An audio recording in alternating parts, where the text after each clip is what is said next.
Hi there, Zebulon Thomas here for ZTFILMS, and in this video I'm going to review the Panasonic Lumix S1.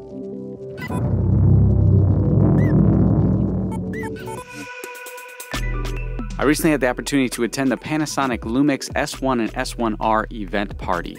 At the event, I did get the opportunity to test out the Lumix S1. Now, since I had this opportunity to test out the cameras, I wanted to go in here with a worst case scenario. So I didn't bring the best memory card, it had the lowest write speed, it didn't have the biggest memory. I also didn't bring my Glidecam, so I wanted to test out the in-camera stabilization. I also shot it at 1080 instead of 4K. We all know 4K is going to look amazing, but what does the 1080 look like? I wanted to test out the slow motion. Also, I wanted to test out the audio in that event without an external microphone attached. With all that being said, I made sure that I did not white balance the camera, and I shot on the fly, just like in a fast environment if you had to shoot on the go, or maybe you couldn't get the settings just right. I wanted to know just how bad you could shoot with the camera and how much you could save the footage afterwards. And surprisingly, the results are amazing. I'm very impressed by this camera.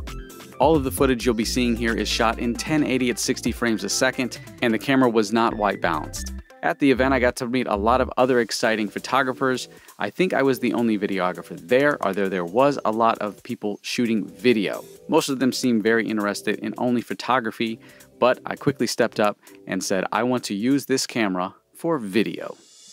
Right here, I'm testing out the zoom capabilities while you're recording with video. It's very smooth.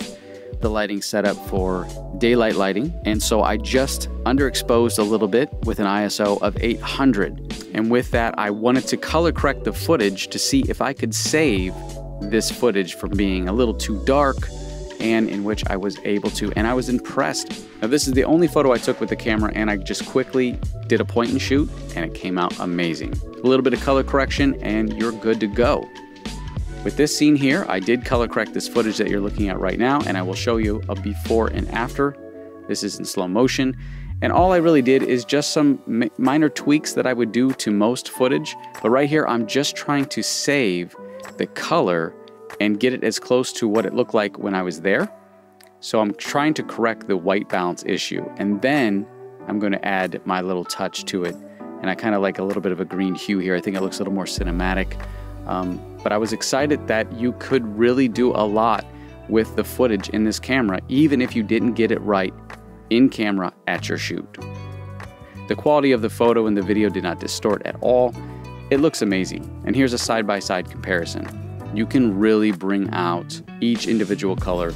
I'm not sure exactly what log I was shooting at because I didn't have time to really look at that, but I can tell you from just picking this camera up and shooting with it and not knowing how to use it at all, amazing.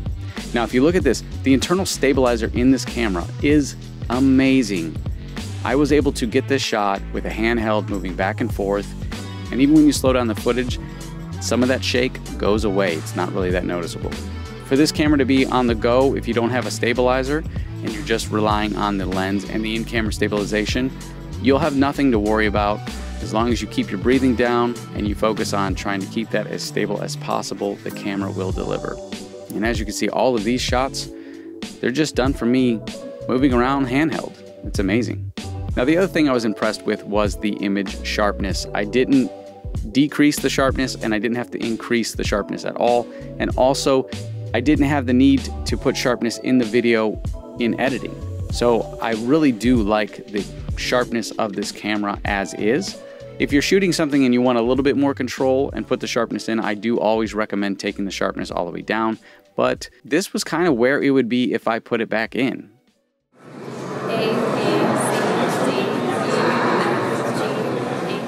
The other feature on this camera was its autofocus feature.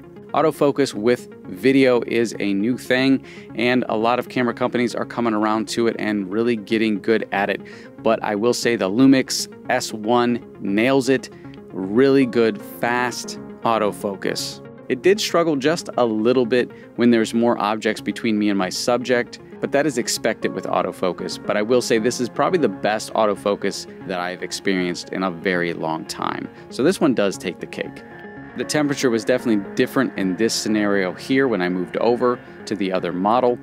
but I was able to save the footage, and I was blown away by how much of the blue I could take out. So it had this blue hue to it, very cool color, and I warmed it up and was able to really just bring out the skin tones, keep the whites the way they needed to look, and even the cream color walls in the background I was able to bring back. And that's just with some basic minor tweaks.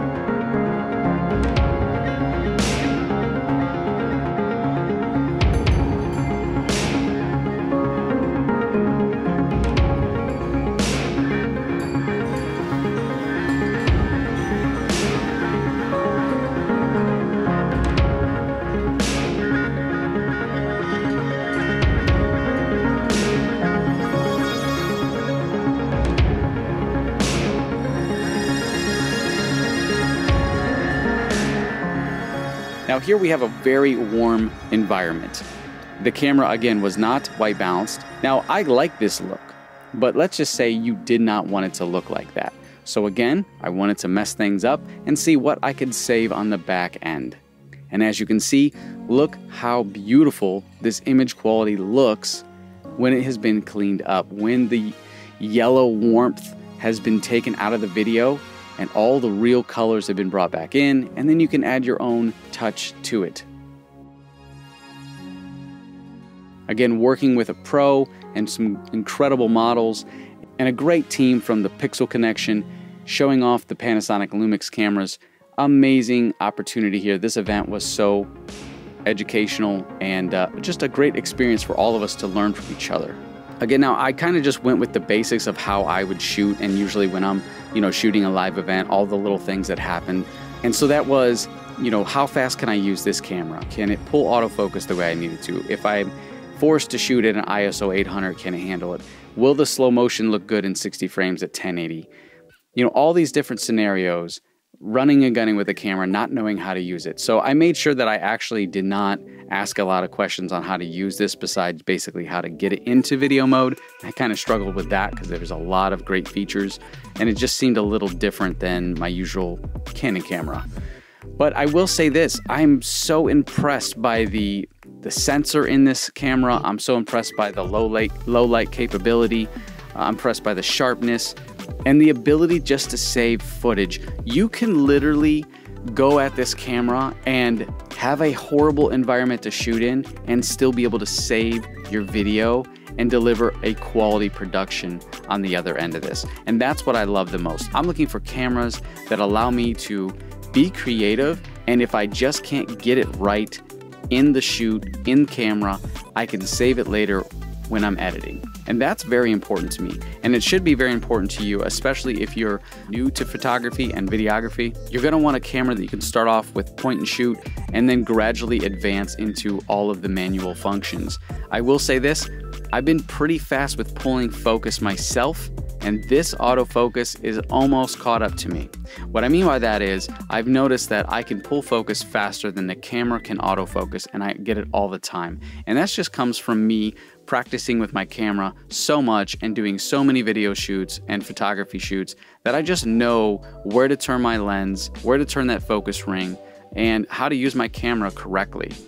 With this camera, I will say there's a lot of features. It will take you a little bit of time to learn, but you know what? That's going to be exciting when you do purchase this camera, because now you're advancing into a whole new variety of options with some really good basics of what you already know, and you can take your photography and videography skills to a whole nother level with this camera. Now, I've had my eyes on a lot of great cameras, and I will say this camera right here, in my opinion right now, takes the cake, because of the fact that I was able to go to this event, shoot with this on a crummy SD chip with the lowest write speed, and still be able to deliver some great quality video. That's impressive. I really do think this camera is going to be an amazing camera for all parties. If you're a photographer or a videographer, it's going to be great for you on the field. And if you're an amateur and you just want this for home use, for something personal, it's going to deliver because it's great for a point and shoot. So for 2019, the Lumix S1 and S1R is just an amazing camera. I recommend that you guys check this camera out. And again, thank you so much for checking this video out, and you got to see a little bit of how I edit and color correct. And if you want more, check out my Patreon page, become a Patreon, and get involved in my elite video training, where I can help you learn how to create exciting content, edit, shoot, and deliver quality videos.